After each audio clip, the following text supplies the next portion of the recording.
Stream marker. There we go. Okay. Hi. Welcome. So this is my official... Before we jump into things, actually, I want to talk about the music that's playing in the background. We got Stream Beats Hip Hop by Harris Heller. It's free. Excuse me. Copyright-free music for your Twitch streams, YouTube videos, and rap battles. So that is the music that I'm listening to. That's the playlist we're using. In case anybody's curious of the songs, I'm using the Spotify playlist. That's the music that's going to be in the background of today's. That's going to be the music that's in the background of today's video / stream. Also, I've gotten a new camera since last year. I'm not used to looking at this camera, so I apologize if you see me looking this way. That's my second monitor. If you see me looking this way, that's my main monitor. But let's get into it. So, happy end of the year, everybody. Welcome. This is my 2025 games I've played this year tier list.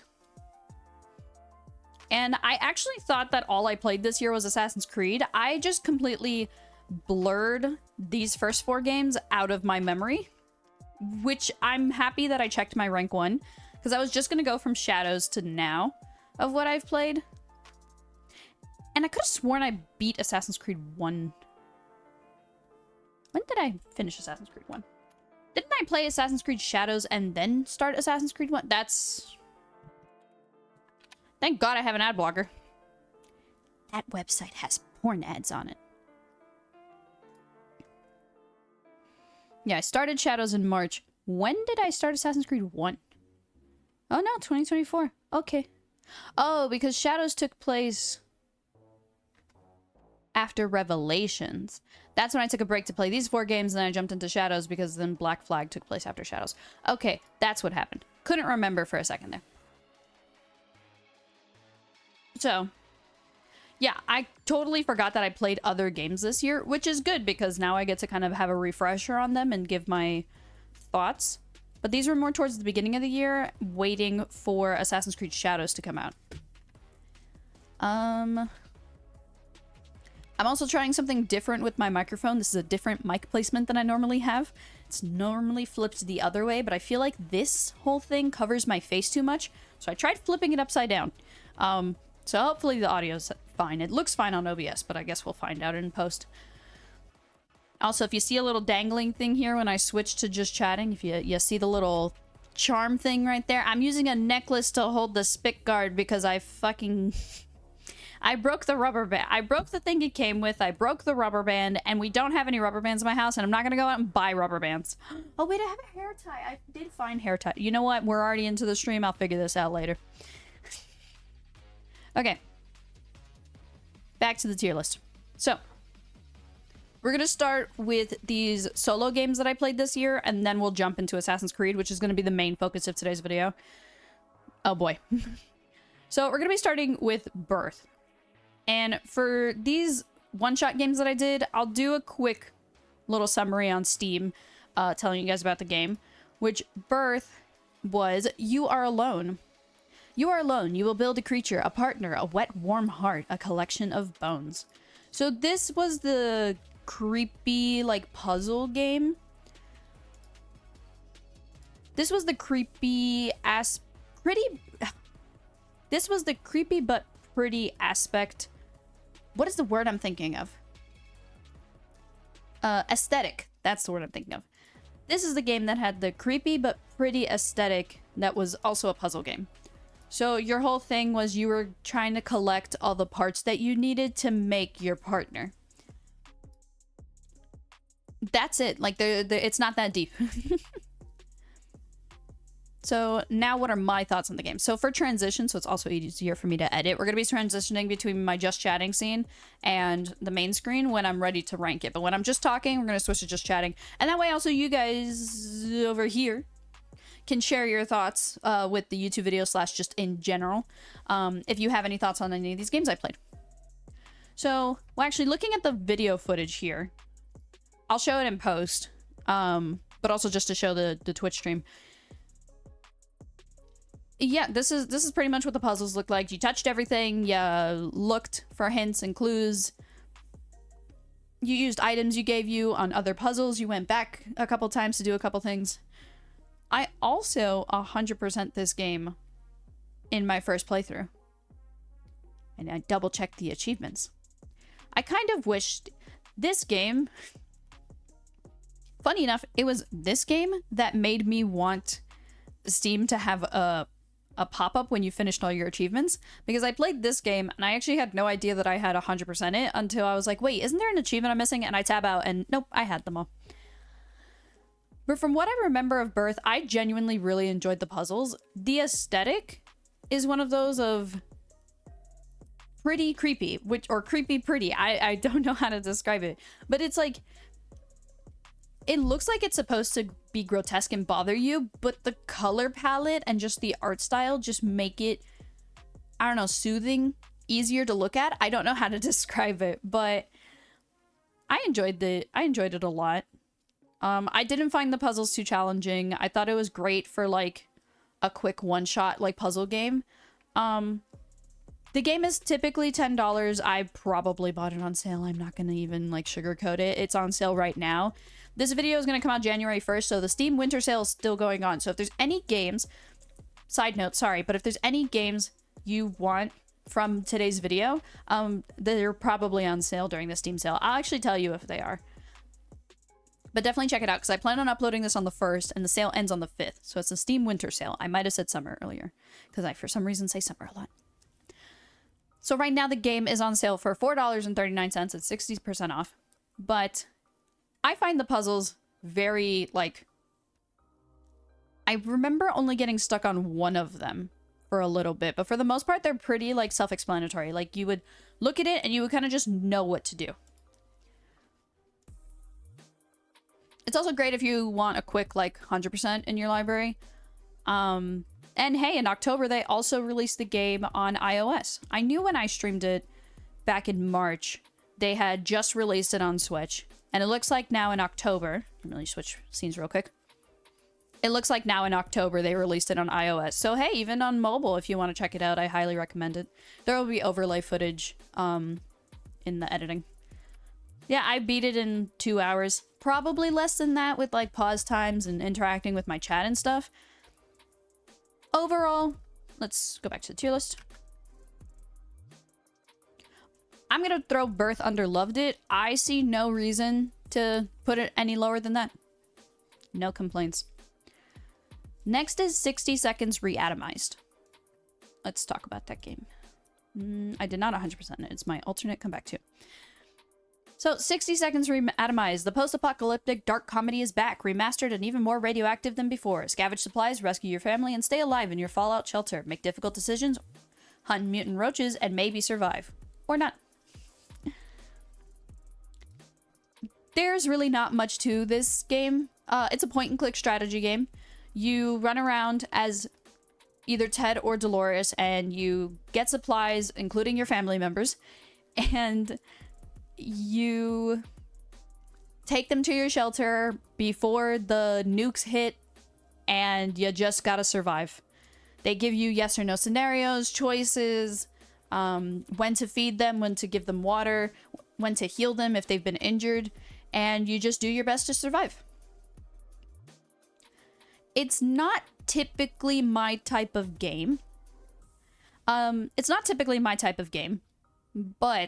I watched YouTubers play it back in 20-whatever teen. It was one of the teen years. We're in 2025 now, so do with that information what you will. But I watched a YouTuber play it, Cub Scouts, and I was like, when I get my own PC and when I get games, I'm gonna play it. And this game's actually on mobile, I'm pretty sure.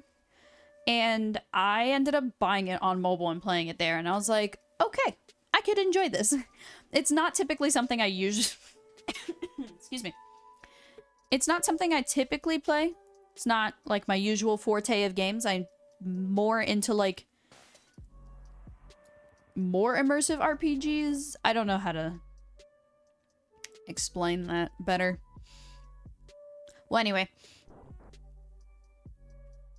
I enjoyed it for what it is, but it definitely wasn't my favorite game that I've played this year. It's very good, but a lot of this is also strategy. And I definitely, the more I play it, the more I got better with strategies. And if you look at my videos, I think... If you think... And if you look at my gameplay videos, I think I did decent enough to say that, like, I could continuously play the game and probably get all the good endings, I think. Do with that information what you will. I don't know. But yeah, I really don't have too much to say on the game, so we're just gonna put it under that's pretty good. It's not gonna go under meh because I did have a good time playing it, but I don't want to put it under loved it because it's just not my type of game. It's probably something that I'll play casually. But nothing that I would, like, sink hundreds of hours into. Or dozens of hours. How much hours did I put into it? I've put 10 hours into the game.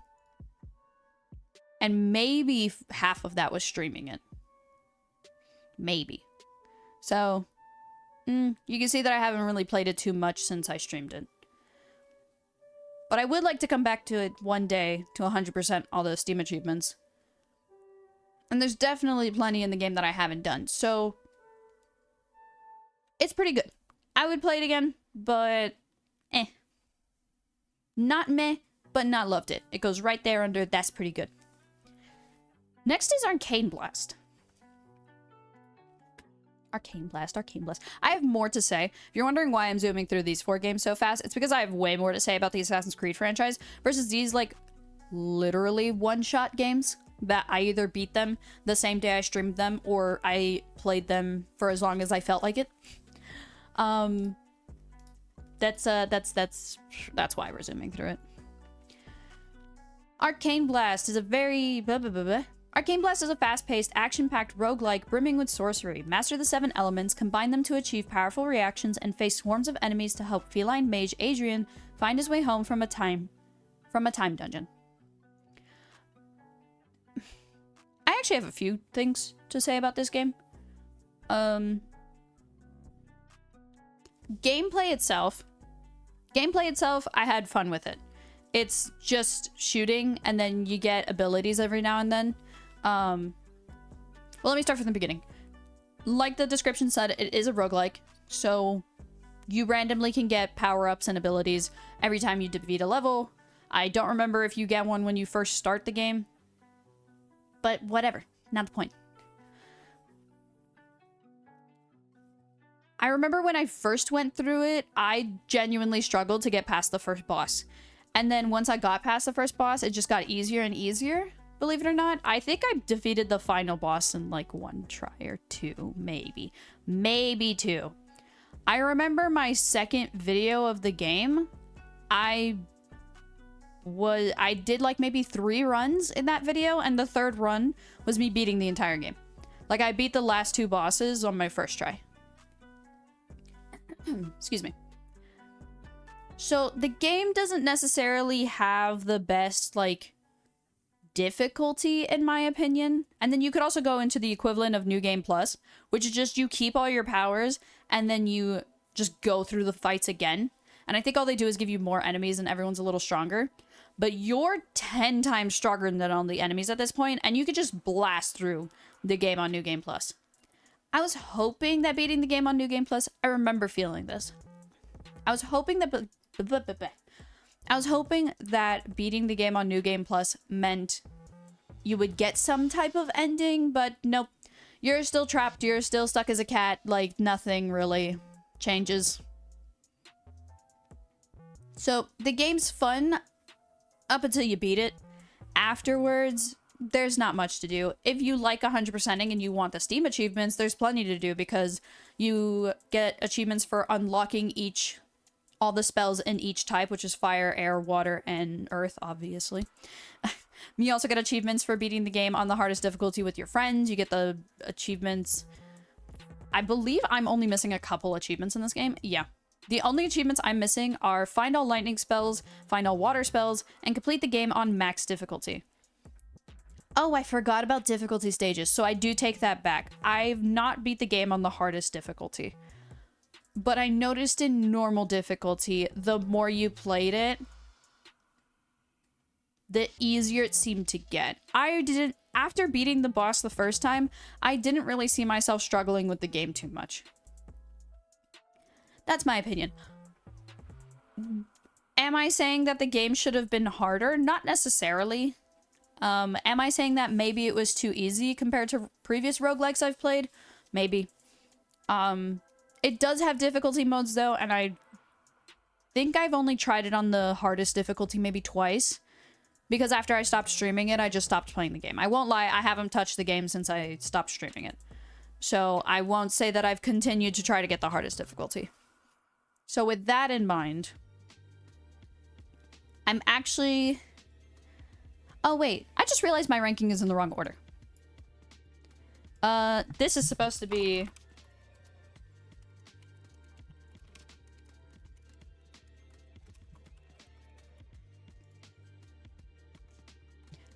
There we go. I was like, something looks funky here. Yeah, had good moments is actually supposed to be the next one. Add this to my dictionary, please. Thank you, Google. Meh is supposed to be like the lamest game. I don't think any games on this tier list are gonna go under meh this year. We'll see when I start talking about Assassin's Creed. Because I have a lot to say about some of these games. I have a lot to say. But for now, let's finish with Arcane Blast. I'm going to throw it under had good moments. I definitely think I had a better time playing 60 seconds than I had with Arcane Blast. It was one of those that it was good. This is why I think my tier list of like... This is why I think my tier category of had good moments is perfect. Because I had fun with it once I beat it. And then the content afterwards of like the replayability of it being a roguelike just does not put it higher on the tier list for me. So it had good moments, so that's where I'm putting it. Next is Assemble with Care, which I also 100%. Assemble with Care, repair old school... I'm gonna die.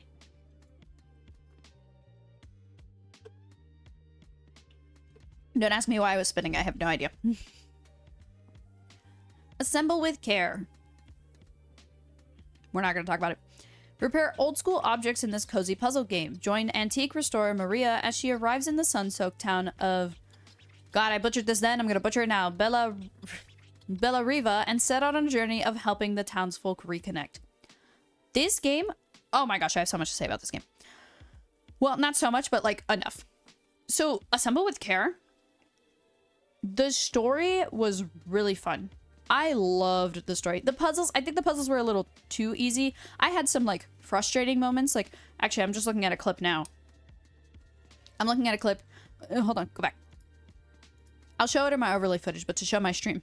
There's a clip right here where she's working on the coffee maker. Here. And that part with the screws, I hated unscrewing and rescrewing stuff because that's what, like, got me stuck because you had to, like... genuinely put everything back together. Excuse me. Oh my gosh. Sorry, I had pizza earlier. Like maybe an hour before I started streaming. So, like, not agreeing with me right now. So it's a fantastic game. I think it's really good. Story-wise, I think it's beautiful. I got a little emotional with the dad not giving enough time to his daughter, spending so much time with work and her just finding ways to get his attention before eventually just giving up. I think just being a simple repair woman, Maria does so much for this town. And it's a very cute game. I love the art style. The aesthetic is gorgeous. And I'm a fan of, like, certain retro devices. I know not everything in this game was considered retro. I think I went over that when I played it. I don't remember. But I actually had fun, like, taking certain things apart and putting them back together. Because I've done that in real life with my dad. So I kind of had, like, a little fun moment with that. Wow, I said I have so much to say about this game, but now looking back... Oh, that was my favorite story, looking at the clips now. The sisters. One that was like a bougie fashion designer and the other one was a coffee store Coffee, what is the word I'm thinking of? Coffee shop. She was a coffee shop. Oh my god, my straps are uneven. But yeah, there we go. One was like a designer, fashion bougie, whatever. I don't remember what her career was. And the other was a coffee shop owner. And they were on two totally different paths in life, but they ended up like needing each other. And the coffee shop sister needed help from the other sister, but the sister couldn't help her because she needed help too, but she didn't want to ask for it. And it would just, as a sister, and like I've seen my siblings in that scenario, and my siblings have probably, trying to think if they've seen me in that scenario. No, I'm just kidding.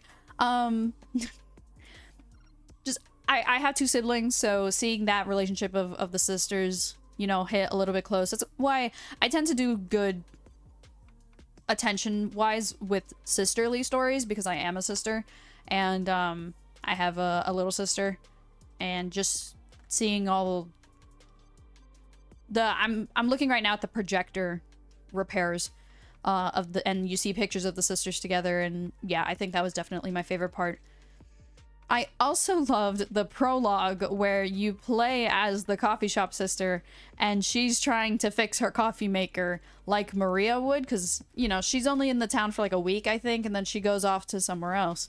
But that part was funny. She had funny commentary. I would definitely, let me see, do I own any other games by these developers? I do. Monument Valley, Alba, A Wildlife Adventure. Yeah, I had gotten this game because I owned and played from them I got this game because they're the same people who made Alba, A Wildlife Adventure. And I definitely recommend. I got a couple other games that they have as well. Monument Valley 2, Desta, The Memories in Between. So, The Memories Between, excuse me. So I haven't played those two that I just mentioned, but I have played Alba and I really enjoyed it, which is, I think, what got me into Assemble with Care.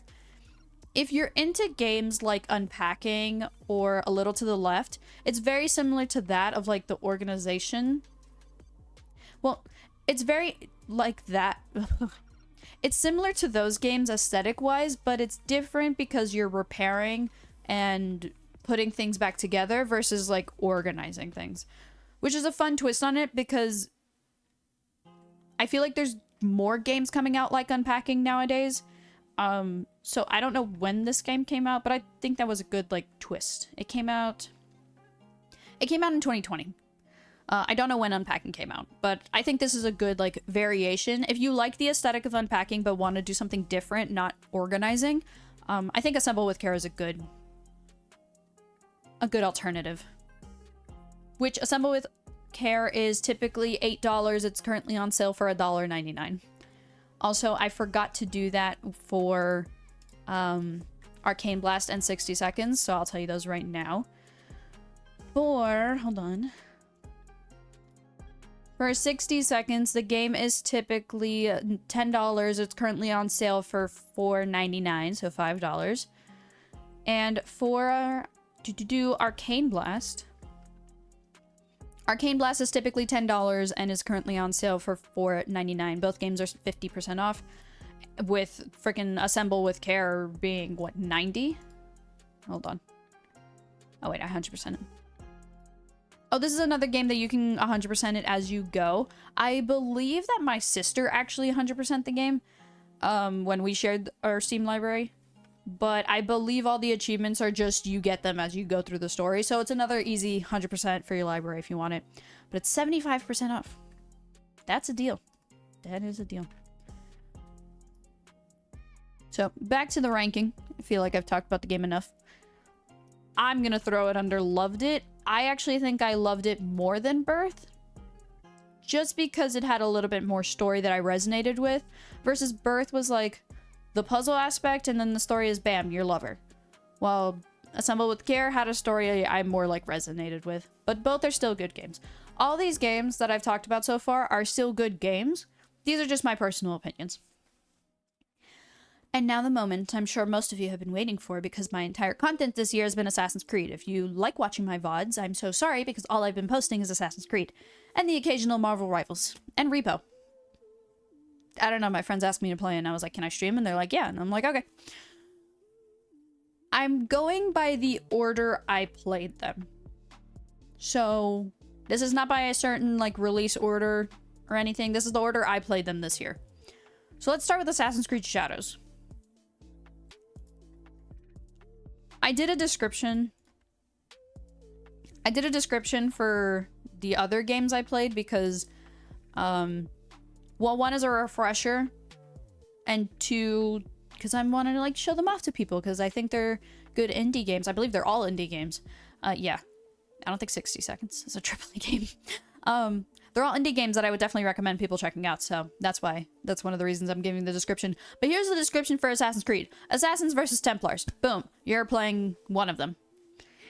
The reason I say one of them is because of Assassin's Creed Rogue. But anywho, let's start with Assassin's Creed Shadows. Oh god. So in Assassin's Creed Shadows, there's actually two playable characters. You play as the samurai Yasuke or the assassin Naoe.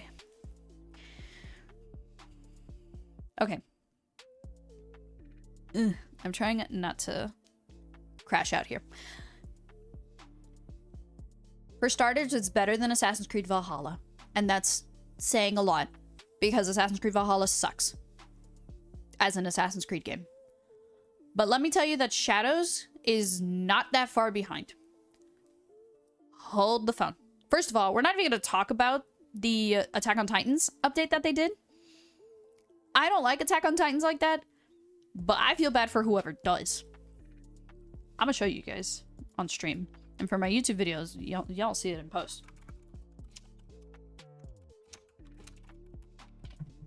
These just look bad.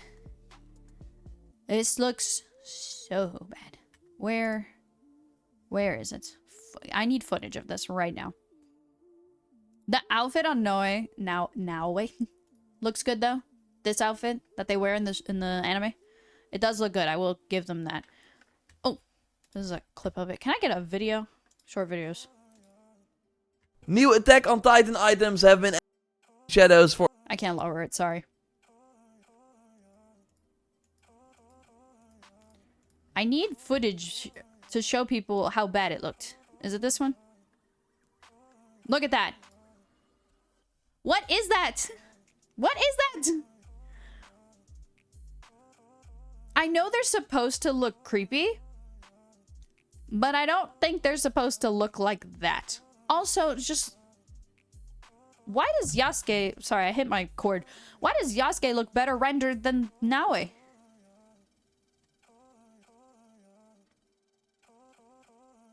I've never seen Attack on Titan. I won't lie. I remember watching somebody play the video game and me being like, wow, I want to watch the anime so I could play the video game. Yeah, I don't care to watch the anime right now. I'm currently trying to watch One Piece, but that's for another conversation for another time. But just look at this.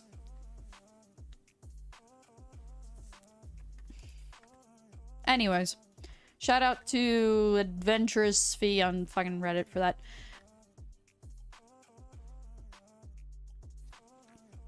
I think Assassin's Creed Shadows... let's start with what I don't like about the game, and then we'll get into...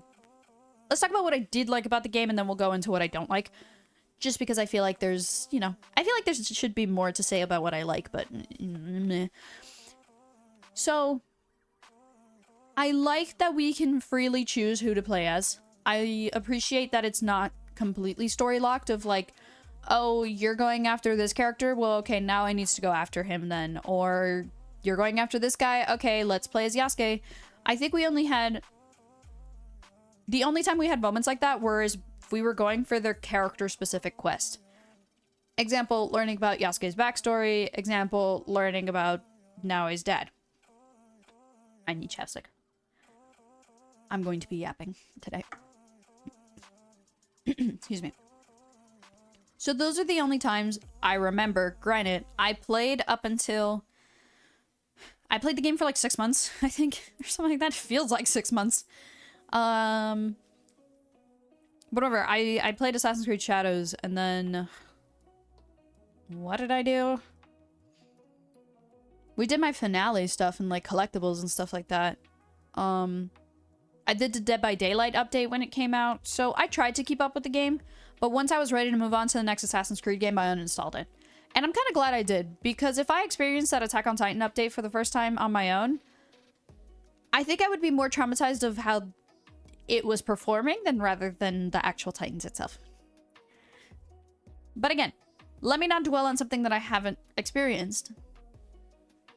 Let me dwell on what I have experienced. I really dislike Naue. She's the assassin. She's technically, in all forms of the franchise, in all ways that it can be, she is technically our main protagonist. I love Yasuke. He's my favorite between the two of them, but he's technically the side character in the story because she's the assassin and this is Assassin's Creed. Naue's character story kind of sucks. She became an assassin. She doesn't officially become an assassin. She just dons the hidden blade and the armor, if you get it, because her dad dies, which is not the first time that this has happened in the series. Look at Ezio. Except Ezio went and made allies who were assassins. He didn't know they were assassins, but it's revealed that they're assassins, and then you can... Excuse me. And then it all, like, ties together and makes it Assassin's Creed. Yeah, this game doesn't do that. You want to know how it does that? In the aftermath. You meet with whatever the fuck his name is, that I'll throw a face of him on screen now, and learn that he was part of the assassins and worked with your mother, and he knows about your mother, and your mother was an awesome, badass assassin, blah, blah, blah, blah. You know why I don't fucking care?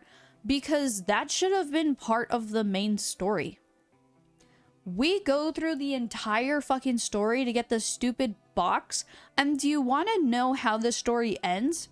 Yasuke says something along the lines of, "This doesn't feel finished." Actually, I don't remember if it was Yasuke. One of them says something. I just realized I'm fucking rambling in front of the thing, and I'm gonna have to zoom in on that later. Let me summarize what I just said so it's easier for future me editing. You can tell that I'm really trying here. Naue's story feels unfinished, and the game even acknowledges the fact that her story feels unfinished. The game ends, the main story game ends, with one of them going to the other. I think it's Yasuke to Naue, but I honestly don't remember. But one of them going to the other and saying, "This feels like the job's not done. It feels like we're not finished." You know why? Because it's not. They left it open to interpretation and haven't finished it. Do you know what Assassin's Creed Shadows did? Do you know what Ubisoft did? They said, "Here's our roadmap. We'll give you the rest of the story later." I'm sorry, I hate that. I personally hate to play a game that is unfinished. Unless I clicked on buy and it says early access on Steam, then I hate to play a game that's unfinished. Because you know why? I knowingly bought an unfinished game. I did not buy Assassin's Creed Shadows for 6 months later them to decide, you know what? Now we'll give you the rest of the story. I strongly dislike that. And that, wherever rank I was going to put it before, knocks it down a peg. Because you released a game to me, made me go through the entire main story, only for the end, your own characters to be like, "This isn't over." And instead of like that being a sequel bait and being like, "Oh my god, we're gonna get like an Ezio trilogy, but we're gonna get a trilogy with Naue and Yasuke." No, it's just, "Hey, here's our roadmap. We have more of the story to give you. Hey, it's me, Ubisoft. I have more story to give you. But in 6 months. Because we decided to give you a game that's unfinished."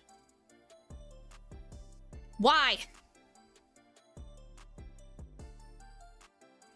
Yeah, I actually ranked on my rank 1 account. When I ranked Assassin's Creed Shadows, I actually ranked it pretty well compared to other Assassin's Creed games.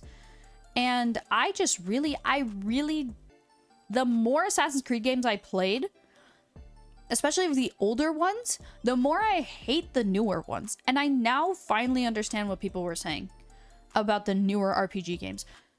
In it's totally valid to like them. I love the aesthetics and Cassandra of Assassin's Creed Odyssey. I think Origins has the best story of the 4 AAA games. Excuse me. I think Origins has the best story of the 4 open world RPG fucking Assassin's Creed games, whatever you want to call the new ones. Valhalla has a mass amount of content, which is fantastic. It's overdone, but the game does keep you busy, I won't lie. And Shadows does great with Yasuke's story, does great with the dynamic. I love the, like, best friend slash sibling dynamic that the two of them have. I don't feel like... I didn't see a lot of people saying this, but I did see some people talking about how they were worried about Yasuke and Naoe ending up together. I don't see that dynamic with them at all. I think they wrote the characters really well, that they genuinely seem like friends, and there's no romantic teasing between the two of them. And I appreciate that because I kind of don't want them together. I don't know. They're written well enough to just be friends.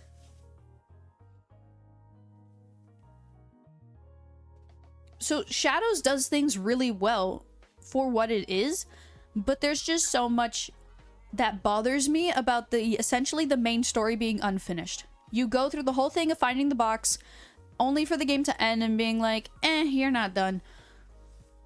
I don't like that. I don't like that they're gonna release more, or they have released more by now, because this was back in March when I finished the game, I think. I just didn't like that they were gonna release more content and being like, yeah, you know, excuse me, I feel like we got a great backstory and like conclusion to Yasuke's arc, and Naoe, they were just like, hey, your mom's a really cool assassin and your dad treated you so well growing up and then he died, boo-hoo. Oh, your mom's probably alive, by the way. You should go find her. And it's like, oh, cool. Sequel. No. I will admit that it's a good strategy, or an attempt of a strategy from Ubisoft. With the sense of, hey, it's free. We're going to give you more content for free, and you can play more Assassin's Creed Shadows. We're going to give you reasons to come back to the game. Here's a Dead by Daylight update. Here's an Attack on Titans update. Here's more story for Naoe. You thought Naoe's story was interesting? Here's more of it. We got more for you.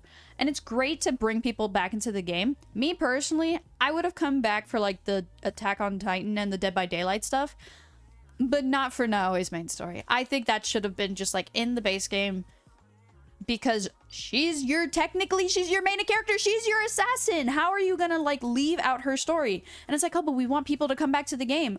Well, it didn't work for me. I can't come back to a game that's unfinished. Like, you made me go through all of that only to tell me, hey, in 6 months you'll get your answers to your questions. And I'm like, what? I don't like that. Again, this is all just my opinion. I've been ranting about Shadows for too long. I haven't even talked about the gameplay or anything else about the game because I just hate this part so much. Gameplay-wise, it's a fucking Assassin's Creed game, but you also have to compare it to the other, like, AAA titles. Ugh, I keep saying AAA, but you know what I mean, the open RPG.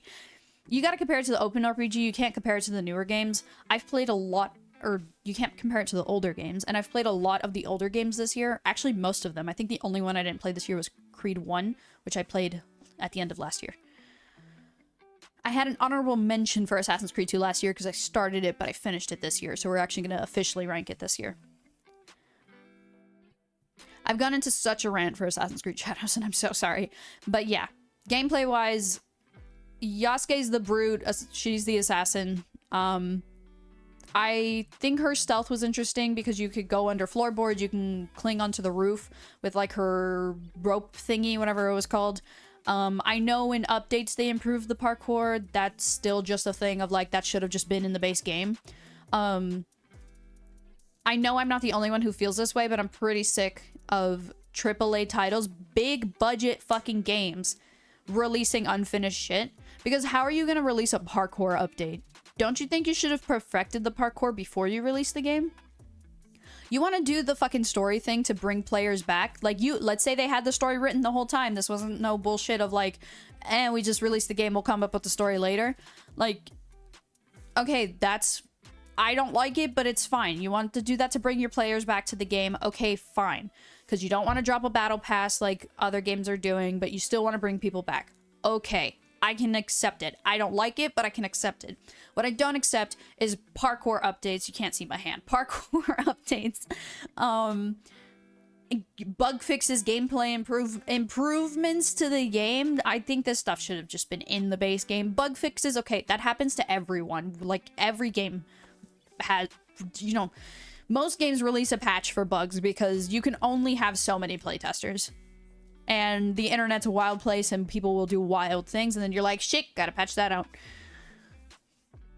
But Shadows just did exactly the majority of Shadows. And it's just Ubisoft. Like, they just did so much that I don't appreciate. But looking at... I'm trying to look past all that and look at the game itself. I liked Yasuke's story so much, and I loved playing... I loved Yasuke's story so much, and I actually loved playing as Naoe. She felt very, like, what I wanted from an Assassin's Creed game, which was all stealth. Like, I had the option between stealth and brute, and when I chose stealth, I actually felt like I was using the opportunity of stealthy properly. I liked her abilities. She got pretty good abilities to keep the stealth going. It didn't feel a little overpowered like in Mirage. Granted, we know why. You know, Basim has his reasons for feeling a little overpowered, the same way Cassandra has her reasons. But I feel like they did her gameplay, Naoe's gameplay, really well. As well as Yasuke's if you're into the brute style. I'm not too into that brute style, but thankfully it balanced out of, like, I really liked his story, so it made me want to play as him more. And I got to enjoy the brute style. It's not something I would typically... If I go to replay Assassin's Creed Shadows right now and I have to 100% it, I would probably keep playing as Naoe and then switch to Yasuke when I needed him.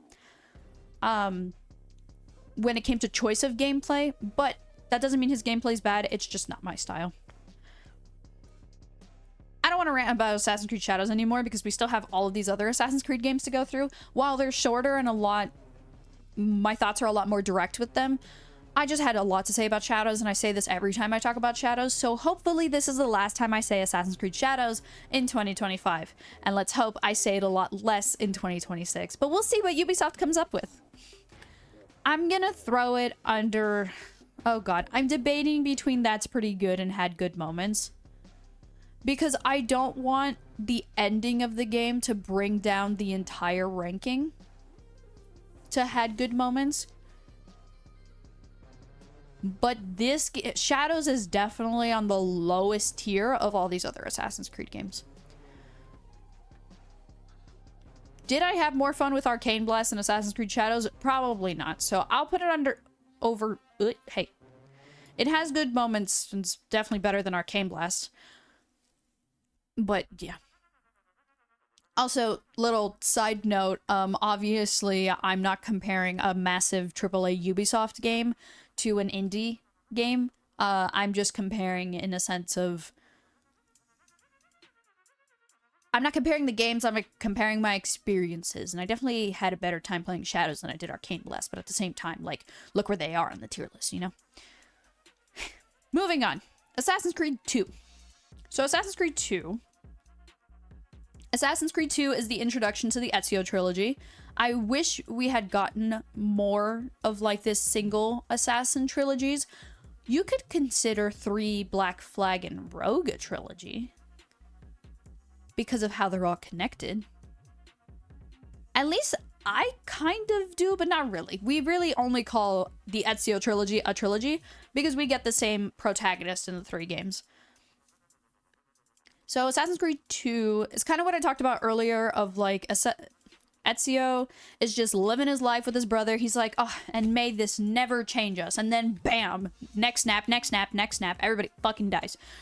But Ezio dons the Assassin's Creed gear. He becomes an assassin. He works with other assassins, not knowingly, but he does work with other assassins to take down the Templars, and he just wants revenge. And thankfully, his assassin's friends stop him from getting revenge and teach him how to be, you know, one of them and follow in their creed, eventually becoming an assassin himself. I just came up with all of that on the spot. I'm sorry if it's not totally accurate. Again, I played these games more towards the beginning of the year. I think I got to Creed 2 by March or April. So I might be a little off. You could tell my memory is not the best unless I'm really fucking angry. Which even then, it might make it worse. But, oh, what time is it? 9:30? Oh, hold on. I gotta do something real quick.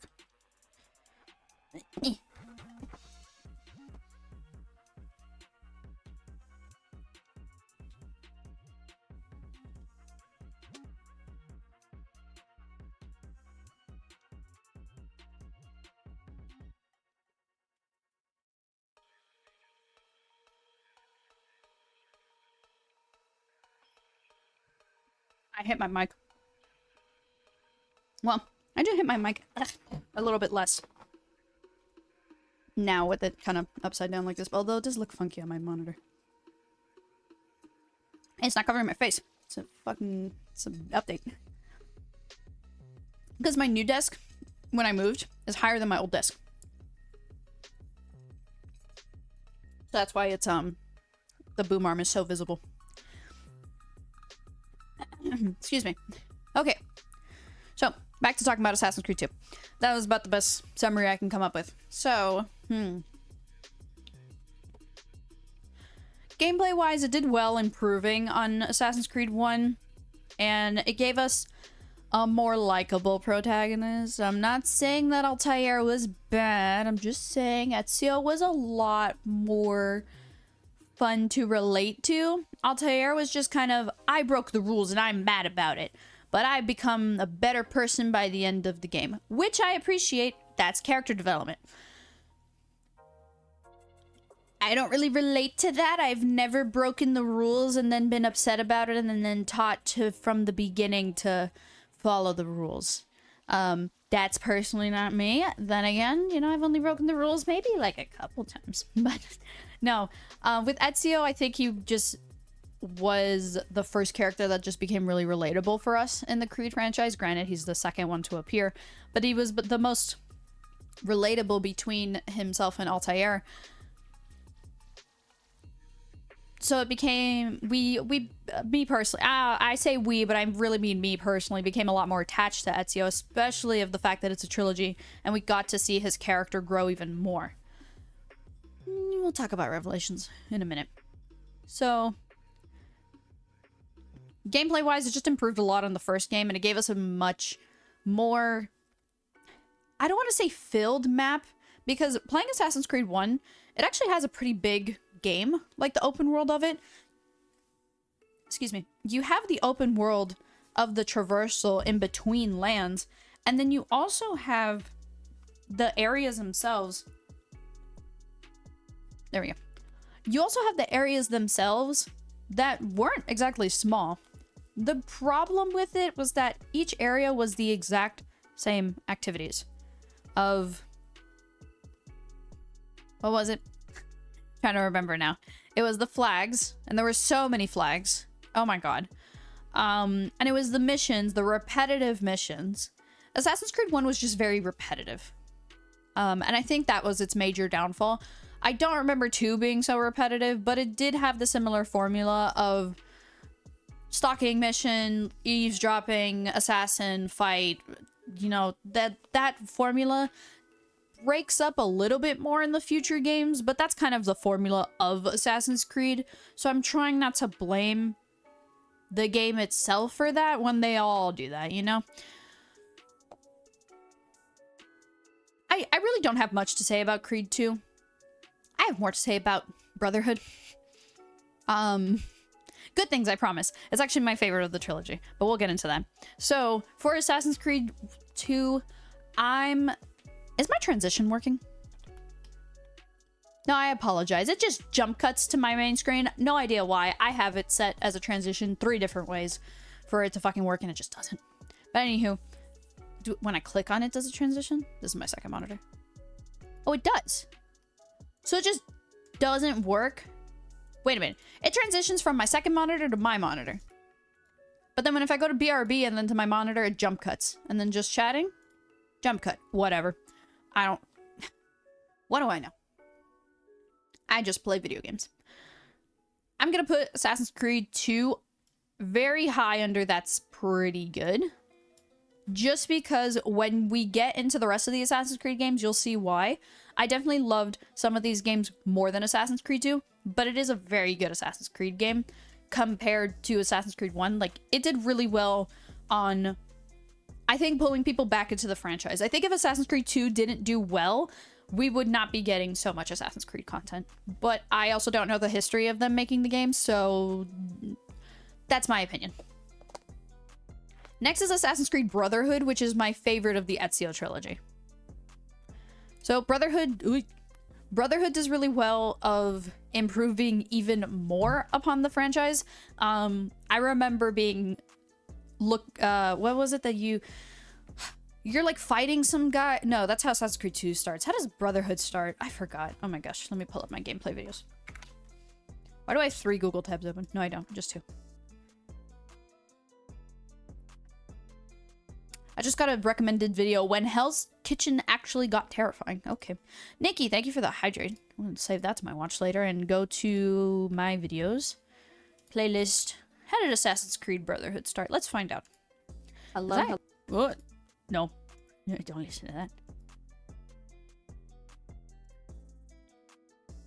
Well, obviously it started with a fucking recap of Assassin's Creed 1 and 2. Skip ahead. Yes, we're going into the... No, isn't that how Assassin's Creed Revelation started? Oh yeah, it started with the ending of the game of like you fought the Pope or whatever. Yeah, and then you go down and they're like, oh, Desmond, and he's like, who the fuck is Desmond? And then when you find out in Revelations, he doesn't find out. Whatever. So the Pope's fucking gone. I'm trying to see just like my first thing. Oh, okay, so yeah. So, he has a better relationship with his allies by Brotherhood. He also loses allies in Brotherhood, aka the death of his uncle Mario. It's me, Mario. He literally says that. That's not like me being funny. He does say that. You gotta definitely check out. If you're interested in any of these games that I'm talking about, by the way, I've streamed all of them. Unfortunately, I don't have VODs on all of them because Twitch fucking limited the VODs, and I decided to just delete them and go through and download all of them because I have a full-time job and I do not have time for that. But I did make YouTube videos on all of them, so exclamation point YouTube in the chat, and if you're watching this on my second channel, Just Troya, check out my main channel, Troya space NR, and there you can see all the gameplay videos. But yeah, for Brotherhood, it improved on everything Assassin's Creed 2 had. It improved our relationship with our allies, because at first you're just like making friends, and then, you know, you're an assassin with them. But I feel like in Brotherhood, it really speaks to the name. Like, these really are, like, your new family. And it's that just makes it the more tragic when something happens to them. Not just our Uncle Mario, but when the bitch whose name I can't remember gets captured, whatever her name is. Oh god, what was her name? I want to say Catherine, but what was... Oh god. Was it Katarina? I don't think it was. Lucy. Oh, Kristen Bell voices Lucy in the live action. I mean, in the modern day. I haven't even talked about the fucking modern day of these games. We'll get into that later. I don't even want to. Claudia was the sister. We don't talk about that character. Sean, Rebecca, Juan. Who the fuck was Juan? La Volpe. Oh, the fox. Oh, wait, he was an ally. Never mind. I was thinking of something else. The Animus. Katerina. It was Katerina. I don't remember what I said before. Was it Katerina? AC. Brotherhood. Yeah, okay. It was Katerina. That was her name. Yeah.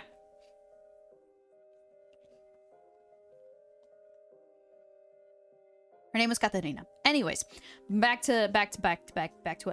The only thing I have with a complaint of this game, my only genuine complaint, is the fucking relationship with the brother and the sister. Every time the two of them were on screen, I was uncomfy. Oh, in this game, I'm pretty sure this is the game that made me hate French people. There was a mission I played that took me like an hour to do because I was trying to do the... Was it the optional objectives or was that the main objective of just not getting detected? I don't know. I've burned it out of my memory. I've just decided I hate French people. Sorry, any French viewers watching this. But, yeah, I fucking hate the brother and the sister. They make me uncomfy. I'm so glad that he dies.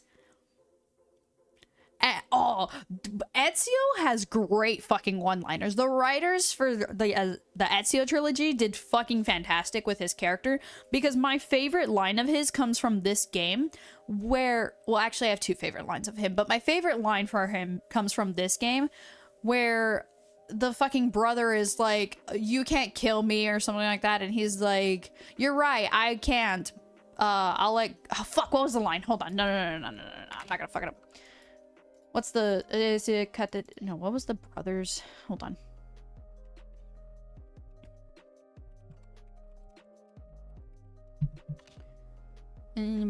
Cesare.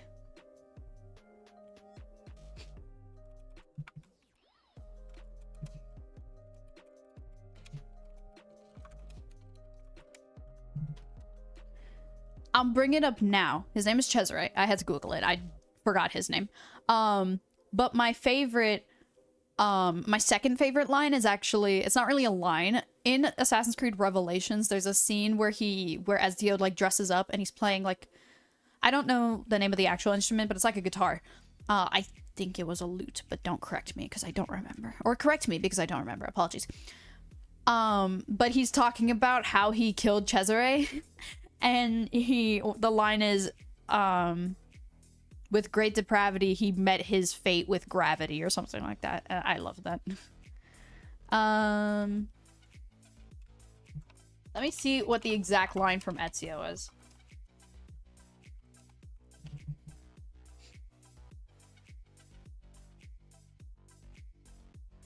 Oh, I found the line. Chains will not hold me. I will not die by the hands of man. And Ezio responds with, then I leave you in the hands of fate. And lets this motherfucker fall off the cliff. Ah, deserved. I love that so hard. Whoever wrote that, 10 out of 10. And then, Ezio is singing...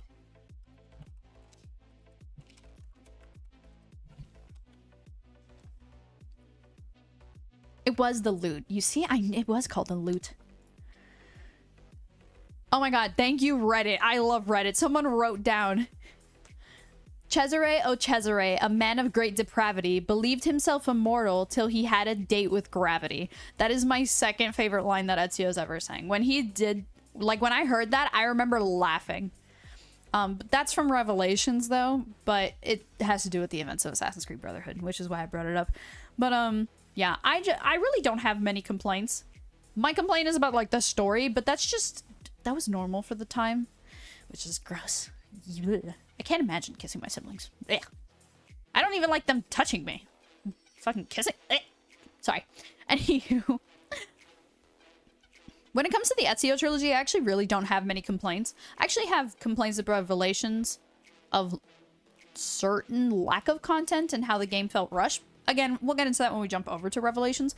But with Brotherhood, it's my favorite Assassin's Creed game of like the newer ones. Still haven't played Unity or Syndicate, so we'll hold off our like full thoughts until then. But as of this moment, Assassin's Creed Brotherhood is probably my favorite Assassin's Creed game of the original ones. And it's going on the top of loved it. I really don't have any complaints of Brotherhood. Next is Assassin's Creed Revelations, the finale of the Ezio trilogy. Stitch impression, hee hee, of them. Oh Hannah means family. Family means... Oh no, Stitch didn't like that one. Oh, Hannah.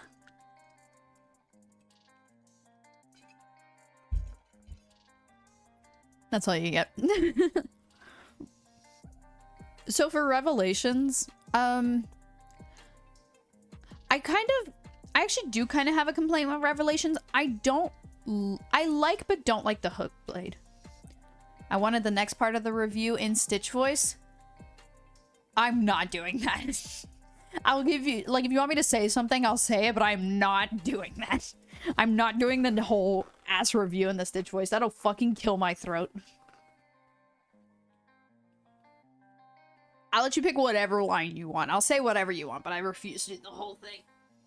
The whole review. Fuck that. I liked the hook blade. My hands are in my pockets. Let me not, because that looks weird. I liked the hook blade, but I also didn't like it because I thought it was weird. Okay. At the time of release, I don't know if the general audience knew this was going to be the finale of the Ezio trilogy, but at least I knew. So implementing a new mechanic was kind of weird to me because on one hand, it was like, cool, something different. But on the other hand, I was like, why are we getting something different in like the trilogy and the finale? I don't know.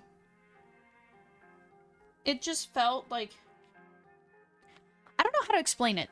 It was one of those of, it was just weird to me. I don't know why. I genuinely can't tell you because I played the Batman Arkham trilogy and like they introduced the Batmobile in the third game and I didn't question that, you know? Not to say that, oh, because the Batmobile was there, it was unnatural and I didn't like it, or I don't know. So I don't know why the hook blade being added into the third game bothered me. But it kind of did. The love interest also bothered me. That felt kind of forced, but not really. I thought they were cute together, whatever her name was. I'm sorry, I'm like doing awful with names. I already suck at remembering names as it is, and then trying to remember them like 6 months later, fucking forget it. But I also remember thinking like something similar of the love interest. It seemed that like Ezio was a player type, so it does make sense that in his older age he wants to settle down and like actually start a family, because I don't know, it might be harder for him to catch all the ladies, or he may not want to get all the ladies, he just wants the one. And we see that with different side quests throughout the other Assassin's Creed games, as well as his interaction with women in those games just in general. So for them to finally give him a love interest in this game, I appreciate it, because then we know, you know, Ezio gets to live out his life with her, and I believe they have 2 children according to the lore of the internet. I didn't read that in the game. I read that in lore somewhere. I watch a lot of Assassin's Creed lore videos, but I don't remember which one told me or how many kids that they have together. Regardless, while I am happy for Ezio to have found his woman, it felt kind of forced. All our missions for some reason kept leading back to her, just for the fact of like, we could use her. Not we. She could be used as a pawn in the games. In like the grand scheme of things, she could be used as a pawn against Ezio, of like, oh, here's someone you care about. Oh, and they also killed off his other ally. Oh my god, what was his name? The guy with the curly hair with the... I'll put the picture on screen. But they killed him off too. So it's like, on one hand, it's showing that like Ezio's leaving his allies, but on the other hand, like he's gained a new one in her. I don't know. It just felt weird to me that it just kept leading back to her like after every other mission. And on one hand, you could say it's an excuse of like he's a hopeless romantic and he just wants to be with her. But on the other hand, it felt kind of weird for an Assassin's Creed game. Like it felt like it was focusing a little bit too much on their dynamic. I don't know. That's just me. So far we haven't seen in the other Assassin's Creed games them focusing so much on the woman. Unlike Black Flag, which does flashbacks of giving us context between Edward and his woman, whatever her name was. But I don't know, it was just kind of weird with Ezio. And not Rebecca, I don't know her name, man. I'll flash it on screen every time I fucking forget it, and I'll feel so stupid later. I'll be editing this video and I'll be like, her name was... Anyway. Ooh, the other thing I didn't like was the fucking tower defense game mode. What was that about? Like, that was so random. And it was introduced in the main story, and then we never used it again. I do notice that Assassin's Creed does that. I've noticed that in the last couple of games. They will introduce a feature, you use it in the main story, and that's basically the tutorial of them introducing it to you, because you're going to use it later for side content, but then it's never introduced again, or never used again in the main story. I think it would make way more sense if you introduced the tutorial as like the first mission of the side content. But the fact that they throw it into the main story to make sure you know about it, you know how many times in an Assassin's Creed game, I've been introduced to a concept, never touched it again in the main story, and then when I needed to come back to it for side content or Steam achievements, I have no idea what the fuck I'm doing. Here's a take. The fucking, the first one that comes to mind besides the tower defense is in Assassin's Creed Liberation. I know it's DLC, but in Assassin's Creed Liberation, my phone buzzed. In Assassin's Creed Liberation, Aveline has access to like some market thing, whatever, because she's like works for her father's company, and you can use it to get money by like selling things and sending goods or whatever. I don't fucking know. Trading. It's some trading thing. Not the point. The point is they show you that in like the main campaign, and I never had to do it for the main campaign again. And then later I was like, oh shoot, I need to do these for achievements. I also need the money because these watches are freaking so expensive. That was a dumb achievement. I still don't have it. I have all the achievements in Liberation except for the stupid watch one. If you know what I'm talking about, fucking hate those goddamn watches. That's not the point. The point is I never remembered how to do that. I had to pull up a freaking, I had to Google it. I was just like, how do you do this? Because they showed you the tutorial in the main story, and then they were like, you'll play it, it's fine. I stream games. Hi, I'm ranting. Welcome in. The way I stream games, and maybe this is my fault because it's the way I stream it, I don't know. I stream games of like, I go through the main story, and if the game like hints that, hey, you should take a break, in a sense of like, hey, do this side content so you level up, so you're a little higher level, so you're a little stronger, so when you're going back to the main story, you're good.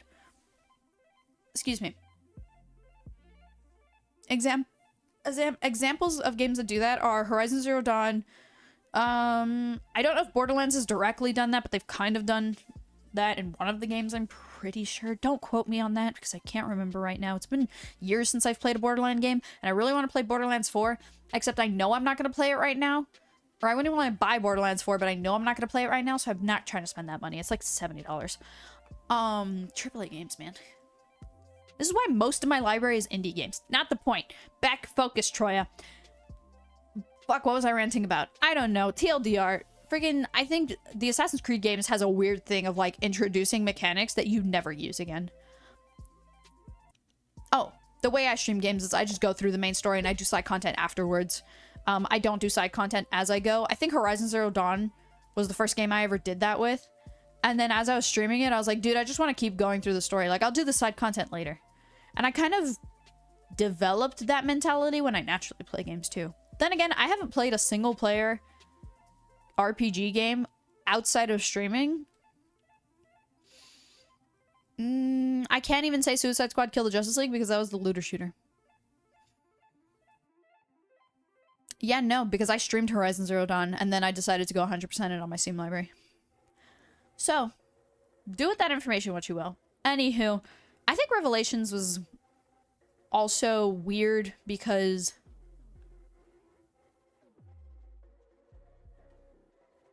it felt like a nerf on Ezio, but not really.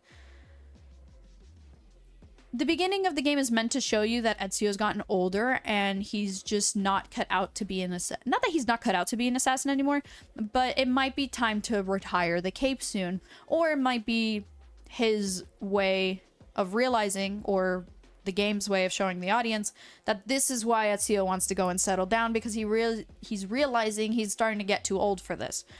Because look how long Altair lasted. Granted, he didn't do a lot of fighting, Mr. Apple of Eden, but, you know, he did live pretty long.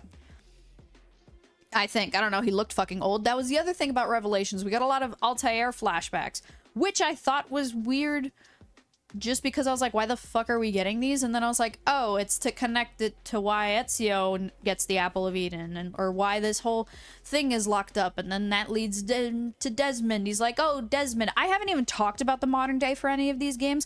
I wanted to leave it for last since the 3 modern days connect. But yeah, Ezio at the end like talks to Desmond because, you know, the Apple told him. But I'm ready to rank it. Anywho. New mechanics. I like the hook blade, but I thought it was weird. Tower defense, I thought it was weird. Revelations was good conclusion, but also a weird game. I'm gonna put it under where am I gonna put it? I'm gonna put it at the bottom of loved it. I'll put it at the bottom. Now, really quickly, this has nothing to do with the ranking, but I want to make a comment that the Ezio trilogy is also where we get more progression of Desmond and that modern day story. The reason I haven't talked about it is for two main reasons, actually. I'm just going to point this instead of talking about it more. Two main reasons that I haven't really talked about the modern day for any of the Assassin's Creed games. I don't remember if I talked about it last year, but I'll just mention this very briefly. They don't fucking matter.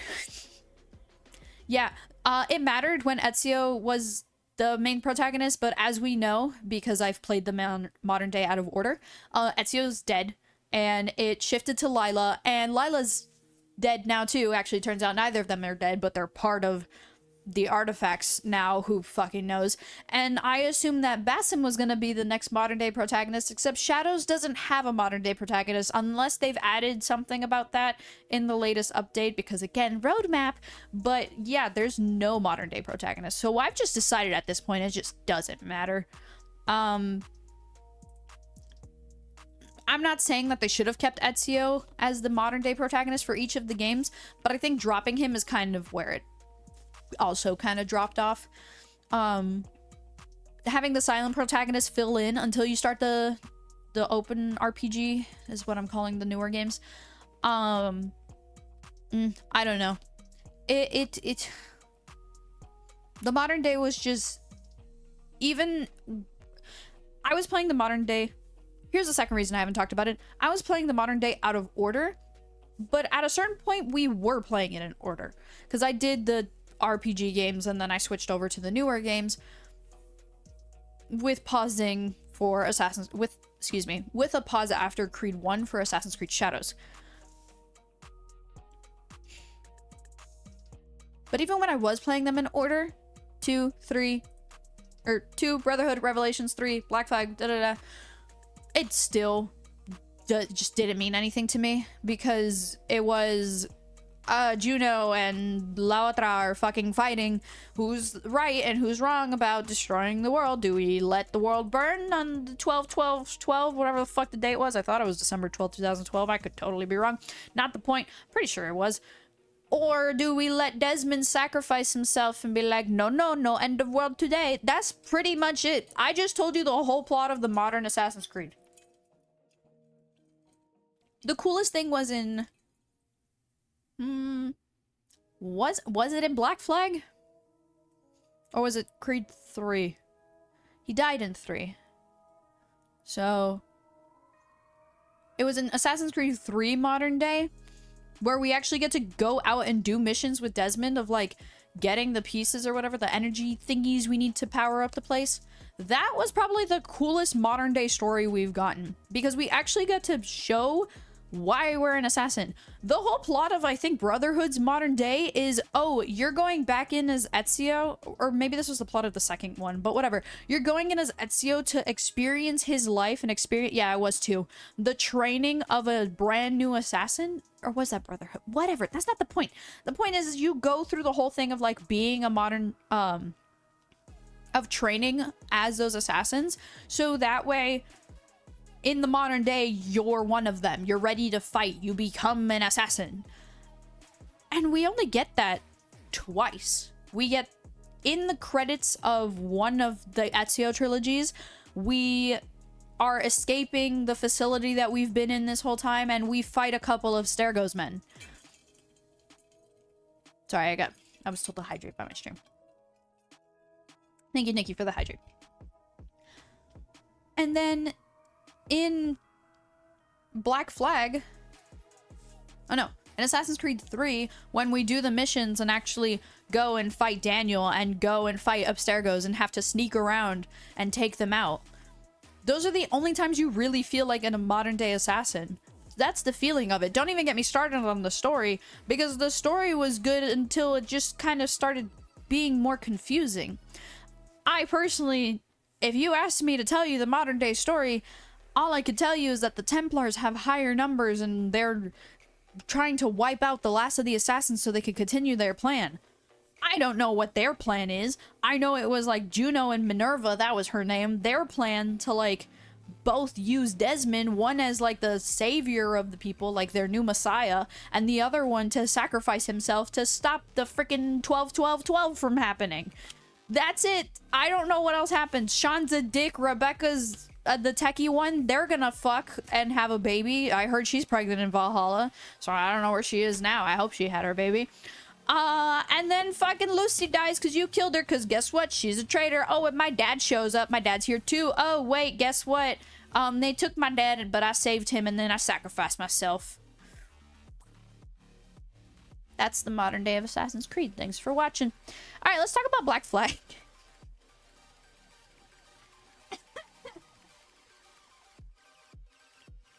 So Assassin's Creed Black Flag. I don't know why I was just showing you how the tier list is doing. So, Assassin's Creed Black Flag. Nikki, thank you for redeeming. Breathe. Okay, I'm calm. It's fine. We've moved on from the modern day. We're talking about Assassin's Creed Black Flag, where we, in fact, played as a nameless protagonist, so it does not matter. It was kind of cool. We had the Sage lore.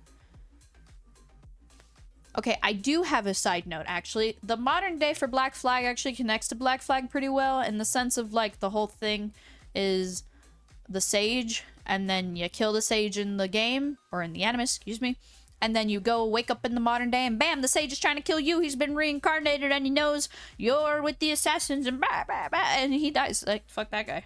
I think they killed him, right? I don't remember. Or he killed himself. Not the point. I've been saying that a lot today. It's because... Not the point. I love nameless I too love nameless protagonists, because then we get to name them. Like, my community gets to name our nameless protagonists. I forgot what we named him in Black Flag. But, so I actually will give them credit for that, as much as people probably don't like the nameless protagonist thing. I do appreciate that the modern day was connected to the whole Sage thing.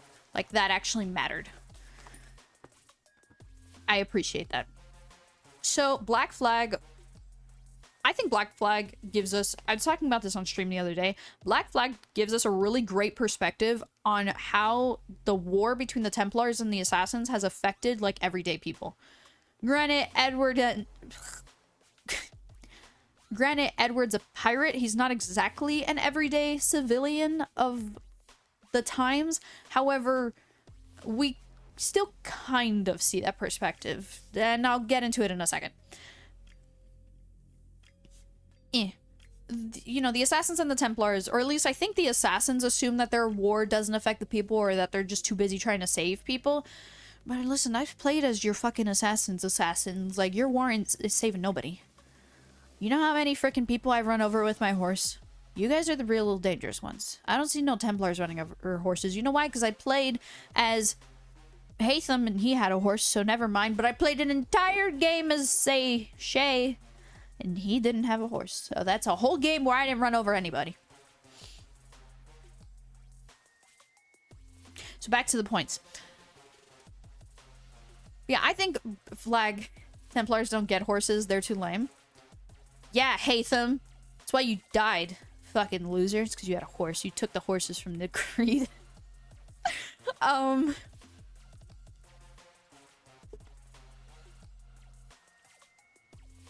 I thought I had a missed call. So yeah, this game has a really good story of seeing how the Assassins and the Templar War just affects someone. I would like to say how it affects, like, just normal people, but in this case, it affects somebody who just doesn't care. Edward's all in it for the money. This is quite literally a pirate simulator. You're not really an assassin until the end of the game, and even then, I believe he doesn't even officially join the Assassins until he's done, you know, bonding with his daughter. Spoilers. But, excuse me.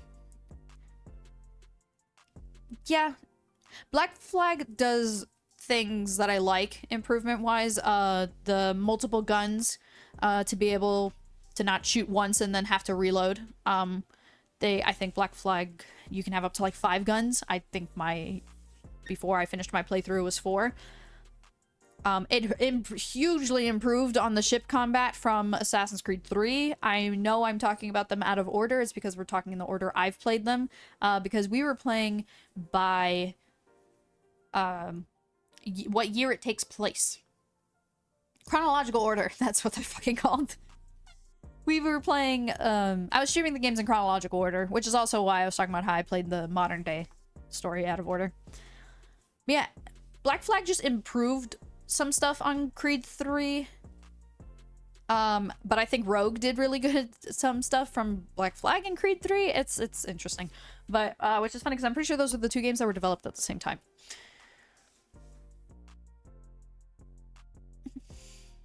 Black Flag does really well at making you, like, care for your characters and also, like, not expect characters to do certain things. I really cared about, you know, Kid, aka Anne-Marie.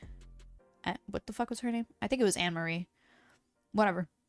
About Blackbeard, about, oh my god, our bestie from the beginning of the game, the blonde guy, I forgot his name. But he ends up becoming a pirate and then he's like, never mind. Which is so funny. And yeah, Edward just kind of serving his own good. And then his character arc is also insane because he goes from like this man with nothing who just wants something and a better life for his wife and unknowingly unborn child. She's pregnant by the time he leaves. Obviously, I don't know the time. Well, not obviously, but I don't know the time of that was. Obviously, baby 9 months later, but I don't know at what point he left and how she was in her pregnancy. She could have been right at the beginning. She could have been a couple months in. Not the point. I told you I'm going to be saying that tonight.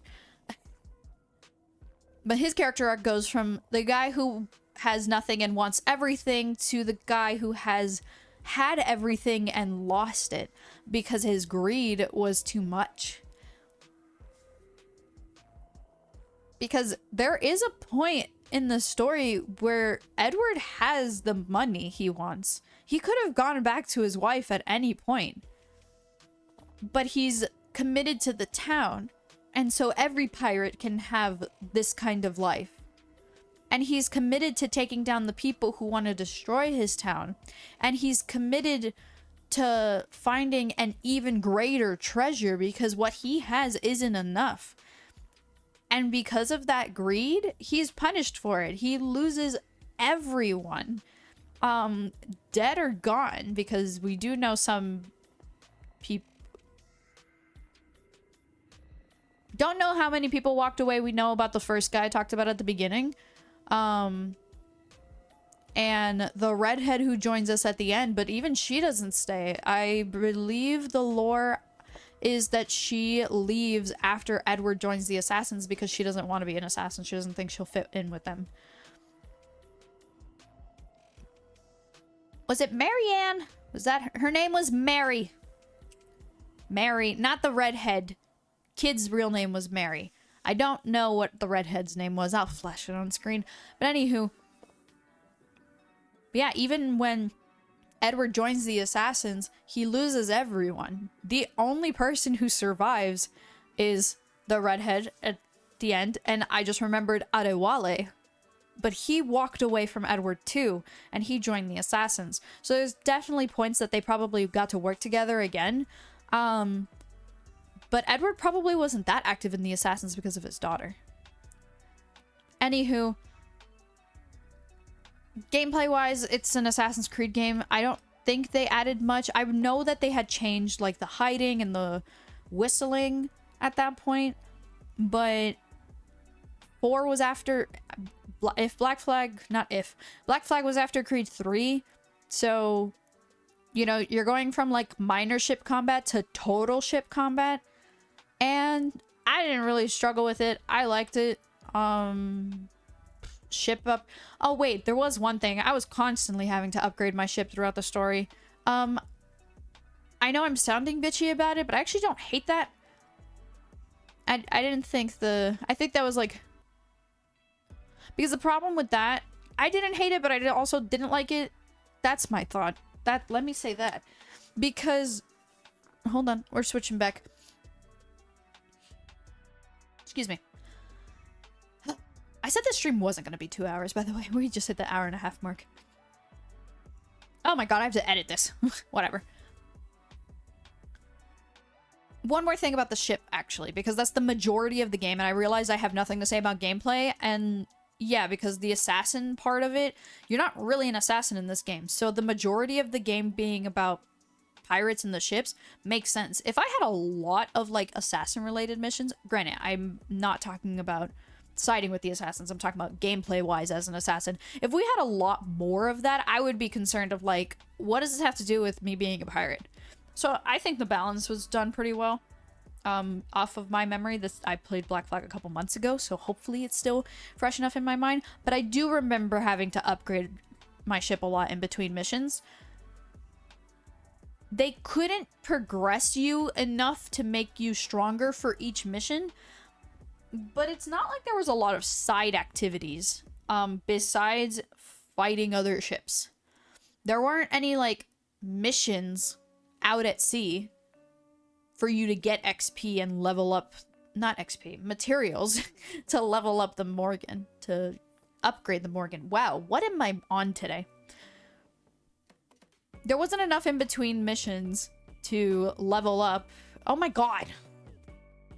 There wasn't enough in between missions for you to get enough materials to upgrade the Morgan and just continue with the story. You had to go and fight other ships. That part obviously gets tedious after a while, especially when you need money too. Because if I remember correctly, the upgrades, some of them were straight just money upgrades. You didn't need materials. So I'm pretty sure that could have been fleshed out better, or at least they'd given us side missions. Maybe there was side missions and I just never did them. No, I don't think so, because when I did my finale stream, I didn't see anything like that. Creed 3 had a thing of, like, naval missions. But to add that into the game, it's just more of what we're already doing. I don't know. That's just a little side tangent I have about the ship things, because that's something I wish that they could have done better, of, like, giving us side content with the ships so that we could level up as we go and we don't have to grind killing enemies. But at the same time, that's all we probably would have done in the missions anyway, so I don't know how I would have improved that. We'll see in the Black Flag remake, actually. This reminds me that they're remaking Black Flag and taking down all of the modern day. Which sucks, because this is the one of the nameless protagonists that I think is good, because it actually connects to the story about, you know, at the ending with the sage. So, wow. That kind of sucks. But anywho, I'm actually going to switch this. I want to bring Revelations down to that's pretty good, and then put Black Flag over here. Because I didn't really love Revelations. Excuse me. I don't think I loved Revelations. I think it was really good, but I don't think I loved it. Not like I love Brotherhood and Black Flag. We got the 2 B games. But next is Assassin's Creed 3.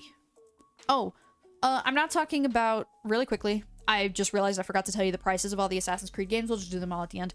But, haven't talked about the DLC for Black Flag or, 3, and I'm not going to, because I streamed them, to kill time while I was editing the series. I did not make YouTube videos on them, and since that's kind of what the theme of this ranking is like all the games I've made videos on this year, not necessarily everything I streamed.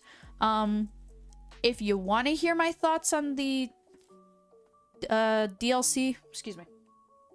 If you want to hear my thoughts on the DLC for Black Flag, which is Freedom Cry, and then Liberation, and the Tyranny of King Washington for Assassin's Creed 3, if you aren't interested in that, let me know and I'll make like a short follow-up video to that. Or if not, just like come to my streams and ask me on stream. Excuse me.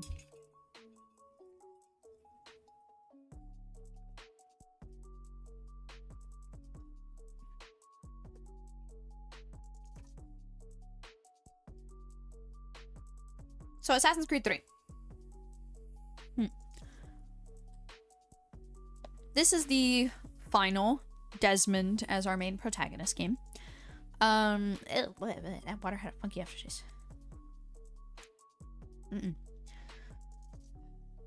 This game was very interesting because no matter how many times, fun fact, it's the first Assassin's Creed game I've ever, nope, Black Flag was the first one I ever played. This is the first Assassin's Creed, oh my god. Assassin's Creed 3 is the first Assassin's Creed game I ever finished. It's the only one I actually finished before I started streaming the franchise. And I have a lot of love and bias for it. The beginning part where you play as a Templar and the reveal that he's a Templar is just, will never not amaze me. Like, I know the twist is coming and I'm still like happy to see it. Dexter, thank you for the hydrate. Dance, dance, dance. Aren't you in D&D? But, you know, I know the twist is coming and I know, like, the truth behind Haytham's character, and I still smile when it comes. When it happens. Excuse me. And then you switch over to Connor, but then that's kind of where my main complaint with this game comes in. And I actually will put it on screen, excuse me. There's someone who made a video on Assassin's Creed 3. It's on my watch later. And you guys, I would definitely recommend this. Okay, this is his channel. His name's Ask Your Uncle. I've talked about it I've talked about this video a couple times. Assassin's Creed 3 makes no sense. I just realized I didn't share my screen. So it's by Ask Your Uncle. This is a video. It's it's about 2 hour long video. Oh, no. It's about a 2 hour long video, but I highly recommend it because it goes over almost exactly. I don't agree with all of his opinions, but I definitely recommend checking. You could see I've watched all his Assassin's Creed videos and his Kingdom Hearts videos. I don't agree with everything he says, but I definitely agree with a lot of his main points with his complaints with certain Assassin's Creed games. So definitely check out his channel. But his Assassin's Creed 3 video, like that one, I think I agree with 99%. And one of the main things that I've said, and I believe was said in the video, is that D&D canceled because some peeps didn't show up, so we just hung out and gamed for a bit, but people have left for the night. Ah, gotcha. I'm rambling about my tier list.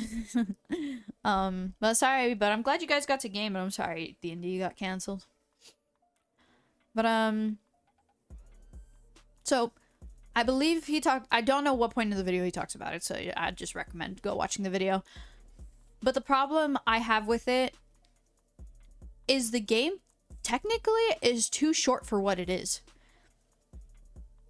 I kind of have a similar complaint with Assassin's Creed Rogue, but that one we know is short. This game, you don't know. There are 12 sequences in the game. You play the first 3 of them as Haytham, and then the next 3 are a tutorial for Connor, which means you get the next 6 games to actually play as him and to actually be the title of the game, Assassin's Creed. Okay, well, the assassin part. So, this game just wasn't structured. It either needed to take out the Haytham twist, or they needed to make the assassin part longer. Yes, that would make it significantly longer than the past Assassin's Creed games they've done.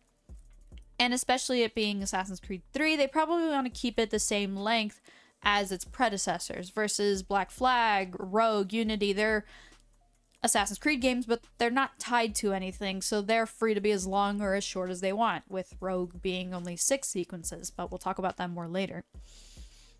So, what's up with that? And that's just how they designed it. The Connor segment it's great, like, being... I think I did that math wrong. 3, and 6. No, that's 12. Okay. I was confused for a second there. But being the majority of the game as Connor and having, like, the twist of Haytham is awesome. Like, I think that dynamic of their relationship, to like see Hatham started the relationship and try to learn how he is as a character, and then playing as Connor and seeing his perspective of everything, I think the story is okay. And that connection just was there.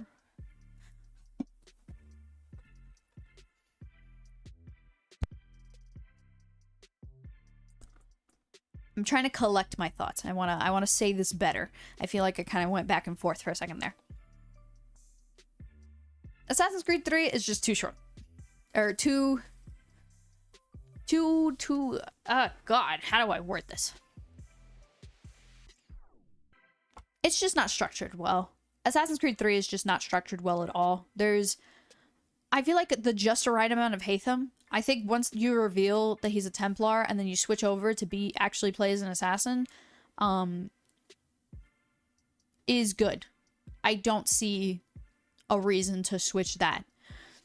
But then you have tutorials for Connor, because you gotta go through... Well, first you gotta go through his origin of his mother's death. Then you gotta grow him up. When you got the sequence like focusing around that, you gotta grow him up and do the training, because he's the Native American and he has access to the wild, so that's where they have the hunting training and the how to use your bow and how to go fishing or whatever, you know, for your friends because they fucking fell off the branch or something like that.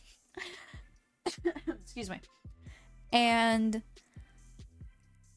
that's like that's one sequence, and the next sequence is you're doing the tutorial for Achilles, like all the little things around the town he wants you to do and learning how to be part of society. And then the third one is like actual assassin training. It's just tutorial and then the rest of the game. So half of your game is essentially a tutorial. That's just the main thing I feel with Assassin's Creed 3.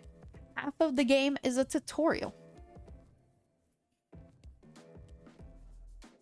I think they should have taken the risk and made the game longer. Again, I don't know the process of developing a game. They could have been on a time crunch with Assassin's Creed 3 and were like, hey, we need to get it out in 5 years. Whatever. They're like, hey, we need to get it out at this date. So this is the length you guys got. Work with that. And I think they just wanted to do more with Assassin's Creed 3 and maybe couldn't. Gameplay wise, it's different because we have more weapons. More common weapons because of or uncommon weapons. Because, well, one, we're also in America. I forgot to mention this is the first time we're in America. Officially. Like it's a big deal.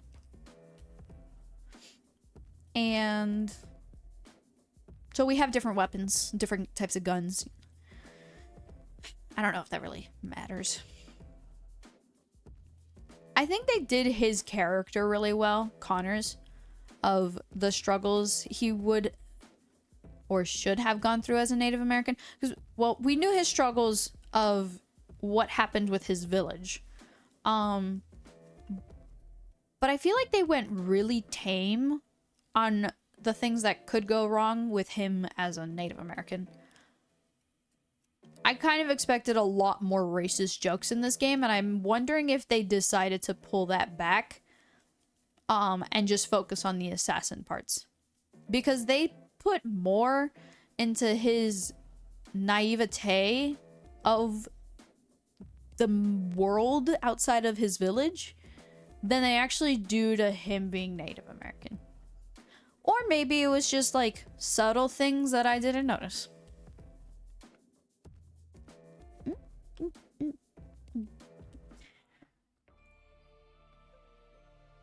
The story things of this game, you know, the whole half of it is a tutorial thing, is one of my main gripes with it. Again, I definitely recommend checking out the Just Ask Your Uncle video. I recommend his Kingdom Hearts and Assassin's Creed videos. I haven't watched all his videos, but I definitely recommend those. Because his thoughts on Assassin's Creed 3 are really put together better than mine are on the spot. I knew that I was making this video today, and I still didn't prep any of it. I think the only one I prepped in my head was the Assassin's Creed Shadows rant. I may or may not have lied. There is one game that's going on the meh list this year, and it's Assassin's Creed 3. It did have good moments, but one, for the drama, I want to put it here, and two, I genuinely think Assassin's Creed 3 is meh.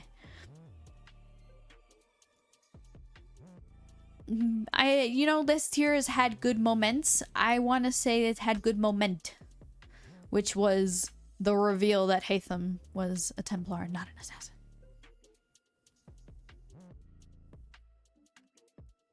No, yeah. Realistically, it should go under had good moments, but half the story, but it really does bother me that much, and I really want to knock it down to meh. Officially, we're putting it under meh. Unofficially, though, it should go under had good moments, and that would be the meh of, if I was just ranking the Assassin's Creed games, comparing them to each other, it would go under meh. No, yeah, it is. Oh, my knee. I didn't hit it. I've been sitting crisscross. I barely moved from this position, besides like my wiggling. Oh my god, I feel like I popped my ears.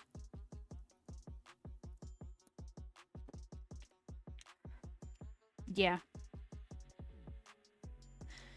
Because this is how I feel about it. I'm genuinely like back and forth right now to put it under had good moments or meh.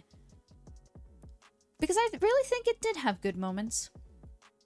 But it's also like a meh Assassin's Creed game to me. I know people would say other games, like I would put, well, I have my Never Again tier from last year just for Assassin's Creed Valhalla, but I think I put it under meh. Alright, I've canceled the drama. We're putting it under had good moments, but it's going under Arcane Blast. Yeah, that's right. I enjoyed Arcane Blast more than this. Alright, so last but not least, it's Assassin's Creed Rogue, the first game where we play as a Templar throughout the entire game. Oh no, I'm a liar. You start as an assassin. I baited you. You thought. No. Yeah, so we start as an assassin Shay, and we go through 2 sequences. At the end of sequence 2, we go off a cliff. We're saved by we're saved by civilians, and then we go off and we make allies with the Templars, eventually joining them. So, what makes this one? What is my take on Rogue? I just finished Rogue at the time of this recording. I beat the game. The main story, I beat it about a month ago. I beat it in November, but then I took a break from making content for December because I just had too much going on. So, the main story I beat about a month ago, but I'm currently editing the series, so it's pretty fresh in my mind. And one of my main things, and it turns out it's an actual, there is an answer to this, is that the game should have been longer. One of the things that I read online, there's an account I follow on Twitter that I don't remember. I don't follow them, they show up on my For You, my For You page. If while I'm editing this video I find the page, I'll flash it. But basically I had seen a post from there that said 2 things about Assassin's Creed Rogue was that they wanted the assassin part to actually be longer, so you got more emotionally attached to the characters, so that when Shay betrays them, it hurts more. And the second thing they wanted was to obviously make the Templar plot longer, and I believe it was more missions as a Templar or something like that.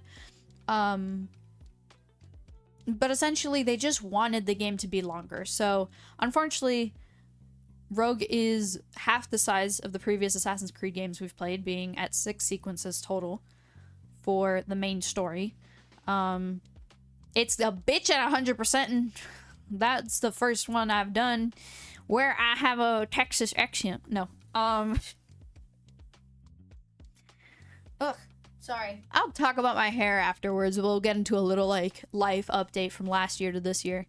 But, oh, that was supposed to be a surprise.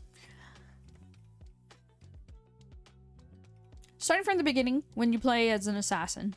Oh, yeah. So the developers, I think they really did want to make the game longer, but one reason or another, I think whether they were just, like, making multiple Assassin's Creed games at the same time, because I think that's what happened between Rogue and, was it Unity? Or was it competing against Black Flag? It came out at the same time as another game. They both got released the same year or something like that. I don't remember what it was, and one got overshadowed by the other. I'll put it on screen, future me editing this when I'm referencing this. But they were just limited with Rogue, so we only got half the game, and that sucks, but I'm not going to knock it down any points for that, but my gripes with it are pretty much that it just wasn't long enough. Other than that, I have no real complaints about Rogue. Excuse me, about Rogue. I loved that when I whistled, I could visually see the little, like, ring around. I love that. I like visuals like that. That was perfect. I also, while I do, you know, like I said, my only gripe is that it's not longer. I do still think we made a decent, like, connection. Maybe I very easily made connections with our allies because I was like, oh, these guys are my besties. Nothing could ever go wrong. Because that's how I feel in every Assassin's Creed game with the first person we meet that's nice to us. And then that's why the betrays hurt. Yeah, maybe not, and I'm sorry, I don't remember his name, but maybe not the Native American character because we only really saw him for the,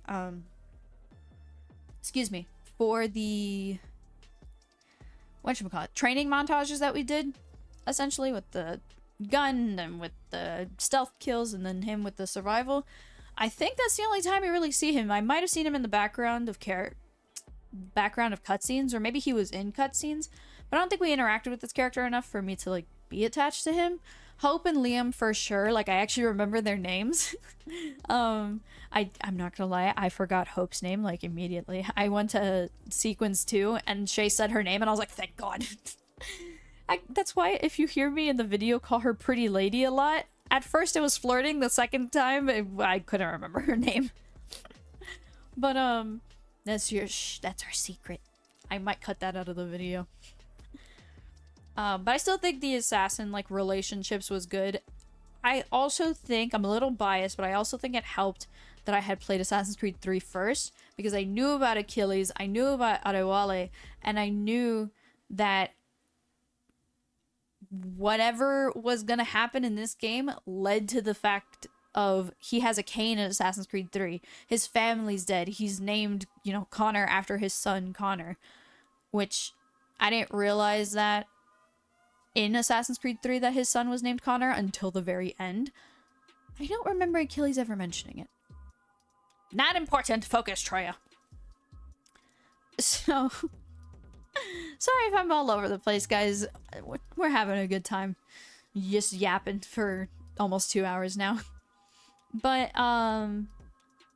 so yeah, since I had played Assassin's Creed 3 first, I already had a connection to some of the characters, so then seeing their allies, I just, like, completely trusted them, and I thought it was a good, easy thing to get attached to those characters. And then having to kill them later as Templars, I think definitely would have hurt more with more time, but definitely still hurt. Especially with Leon. The transition from Assassin to Templar feels very quick, but I also think it was done well in a sense of he was saved and then he kind of went off to do his own thing. And he knew not to trust the Templars immediately because he's like, well, these guys want the same power. What are they going to do with it? And I also think the writing for this game is really well in a sense of, and this is just how I interpret it, I feel like the Templars were written really well to show Shay that, oh look, we're not the bad guys because we're doing this, we're doing that. And it's like very good verbal manipulation to make them seem better than they are. Because if the assassins were explaining it, they'd be like, no, they just killed 50 people. And the assassins will word it like, look, we just helped 100 starving homeless people. And it's like, well, yeah, because you killed the 50 people over there, fucking stole all their food and handed it to the other guys. You thought I was going to make a cannibalism joke. I see you. So, yeah, I think the Templars are written like that intentionally so that the player and Shay, well, more the player, has reason to trust the Templars. Because they just sound so convincing. Like, they don't sound that bad. I think Rogue does that really well. Because that is what they did in Assassin's Creed 3. You don't really think that they're Templars. You're just mindlessly going through and you're like, yep, these are the assassins. Yep, they gotta kill to save these guys. Yep, this all makes sense. Oh, saving these Native Americans, you know, from slavery. Yeah. These are the good guys. And then you turn around and they're the bad guys and you're like, what? Like, the Templars, just their perspective of events is very unique to that. And I think this game did really well on that. And it's so fresh in my mind. So I'm happy to put Assassin's Creed Rogue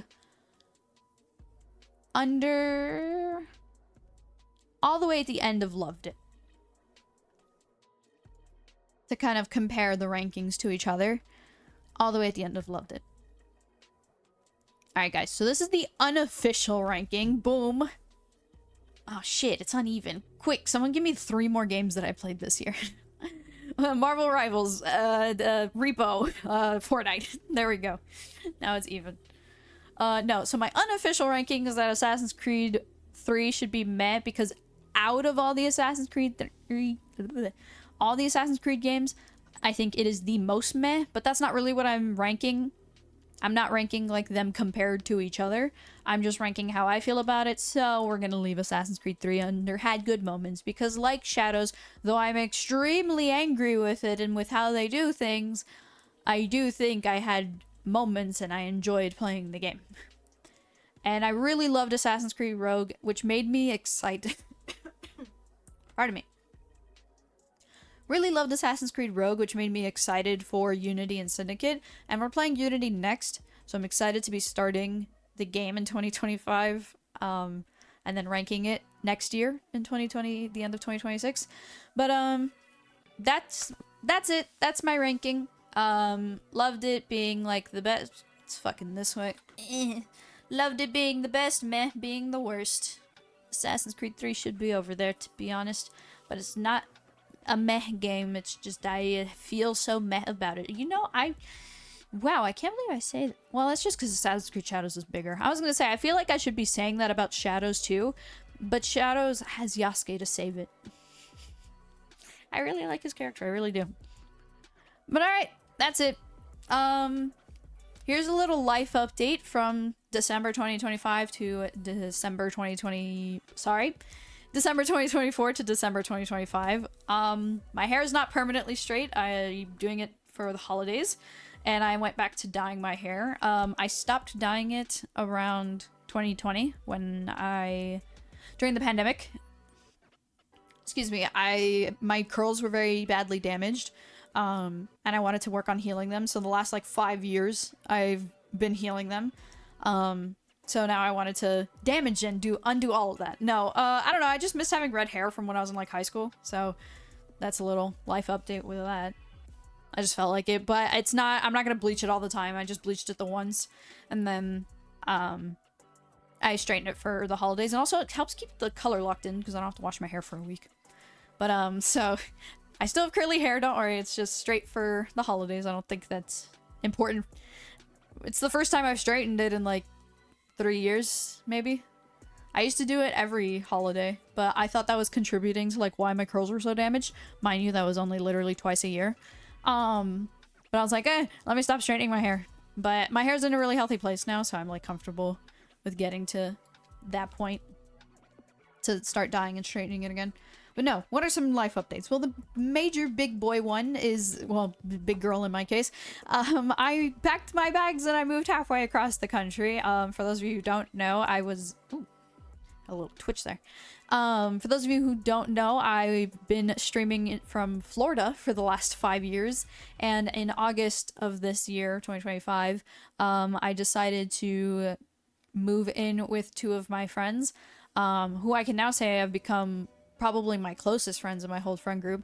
I love them all, but I've gotten very close to them being my roommates. And yeah, I moved to Kansas. I'm based in Kansas now. I got my own place over here. I would give you guys a room tour for this video. However, tomorrow is the 23rd and I'm flying to Florida and I need to finish packing tomorrow morning, so all of my stuff is on my bed and looks like crap.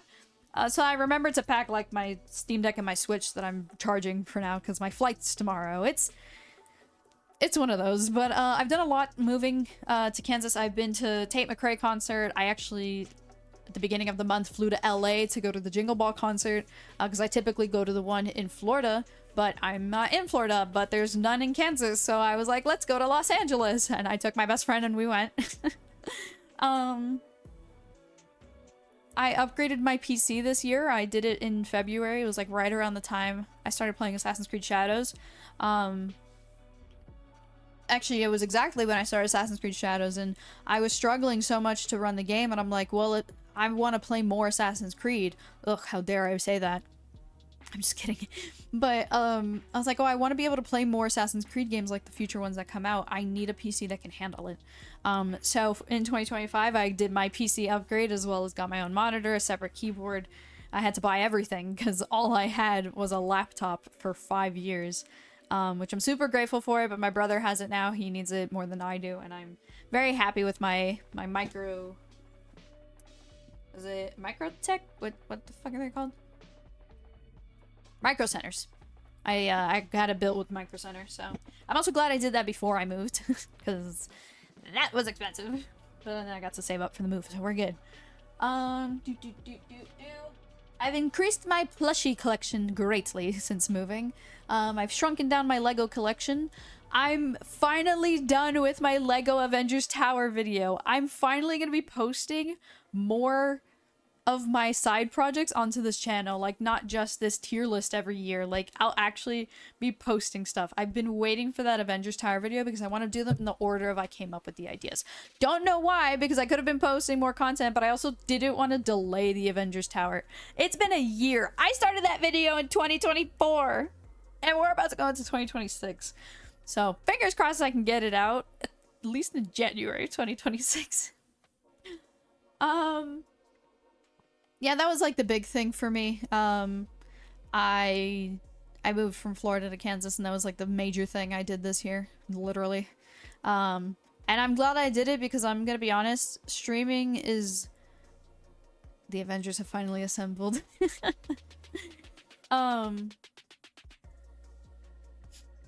Excuse me. Streaming has been one of the greatest hobbies I've ever partaken. And I'm forever grateful for anything and everything it has and will lead me to. And I'm just happy to just sit here, play video games, man. Because before I moved, my life was not so much of an adventure. I had graduated high school during the pandemic. I am class of 2020. And I got into a little depressive state after that. According to my parents, I did not see the signs. Now a little bit older, I do kind of see the signs. They wouldn't tell me for my safety, so I would not try to hide anything from them, which is smart. But I would just go to work, I had my episode after the pandemic, and then I got a job. I started working and I had like a social life there. And then I started streaming on Twitch around the same time. And I far much more enjoyed playing games on the internet than I did, talking to people in real life. I liked having a social life. I liked talking to people in real life, but all of this just would make me smile just as much, if not more, So it's something that I've just like always loved to come home after work and just do this, and I love it, and I'm so thankful. And yeah, I'm not sure where I was trying to go with the whole thing, but it was just a big thank you to everyone who supports me. I really, really love this, and I'm hoping for big things in the future. But that's where I'm gonna end it. I actually hit stream time. I thought this was only gonna take like an hour and a half. I blame Assassin's Creed Shadows. I probably spent like half an hour fucking on that. Yeah, that's it for me. Thank you guys so much for watching today's stream. Let me put a stream record down for my VOD.